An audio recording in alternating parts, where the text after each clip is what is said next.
വയോജനങ്ങളോടും പോലീസിന്റെ മോശം പെരുമാറ്റം. കോട്ടയം സ്നേഹക്കൂടിലെ വയോജനങ്ങൾക്ക് നേരെ അസഭ്യവർഷമെന്ന് പരാതി. തൃപ്പൂണിത്തുറ ഹിൽ പാലസ് മ്യൂസിയം സന്ദർശനത്തിനിടെ ബുധനാഴ്ചയാണ് സംഭവം. മുഖ്യമന്ത്രിക്കും ഉന്നത പോലീസ് ഉദ്യോഗസ്ഥർക്കും പരാതി നൽകിയിരിക്കുകയാണ് സ്നേഹക്കൂട് അധികൃതർ.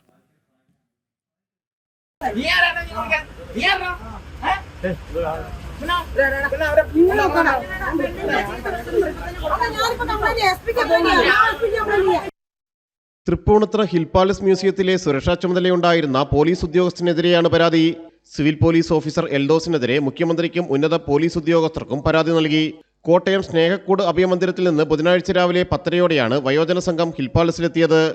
125 പേരുടെ വിനോദയാത്രാ സംഘത്തിൽ വീൽചെയറുകളിലുള്ള 20 പേരടക്കം ശാരീരിക ബുദ്ധിമുട്ടുള്ളവർ പാർക്കിംഗ് ഏരിയയിൽ ബസ്സിൽ തന്നെ ഇരിക്കാൻ തീരുമാനിച്ചെങ്കിലും മ്യൂസിയത്തിലേക്ക് പോകാത്തവർക്കും ടിക്കറ്റ് എടുക്കണമെന്നാവശ്യപ്പെട്ടാണ് മോശം പെരുമാറ്റവും അസഭ്യവർഷവും ഉണ്ടായത്. ഇതോടെ മാനസികമായി വിഷമിച്ച പ്രായമായവർ ഉൾപ്പെടെയുള്ളവർ മ്യൂസിയം കാണാതെ ഇവിടെ നിന്നും മടങ്ങുകയായിരുന്നു. മുഖ്യമന്ത്രിക്കും ഉന്നത പോലീസ് ഉദ്യോഗസ്ഥർക്കുമടക്കം പരാതികൾ നൽകിയിട്ടുണ്ടെന്ന് സ്നേഹക്കൂട് ഡയറക്ടർ നിഷ പറഞ്ഞു. പക്ഷെ വണ്ടിയിലിരിക്കുന്നവർക്ക് ടിക്കറ്റ് എടുക്കണം എന്ന് പറഞ്ഞു കഴിഞ്ഞാൽ അതിന് ഞങ്ങൾക്ക് അംഗീകരിക്കാൻ പറ്റില്ലെന്ന് പറഞ്ഞപ്പോൾ അയാൾ ഭയങ്കരമായിട്ട് ഇത് തുറന്ന് വെച്ചുകൊണ്ടിരിക്കുന്നത് ഇവിടെ ടിക്കറ്റ് എടുത്തിട്ട് കയറാൻ വേണ്ടിയിട്ടാണ്, സൗജന്യമല്ല, നിനക്കൊക്കെ വേറെ പണിയില്ല എന്നൊക്കെ ഉള്ള ഭയങ്കര മോശമായിട്ടുള്ള രീതിയിലാണ് അയാൾ ഞങ്ങളെടുത്ത് പെരുമാറിയത്. ഒരു തെറി വിളിച്ചുകൊണ്ടാണ് അയാൾ ലാസ്റ്റ് സംബോധന ചെയ്തത്. അതിനൊന്നും നമുക്കൊരിക്കലും അംഗീകരിക്കാൻ പറ്റുന്ന ഒരു കാര്യമല്ല.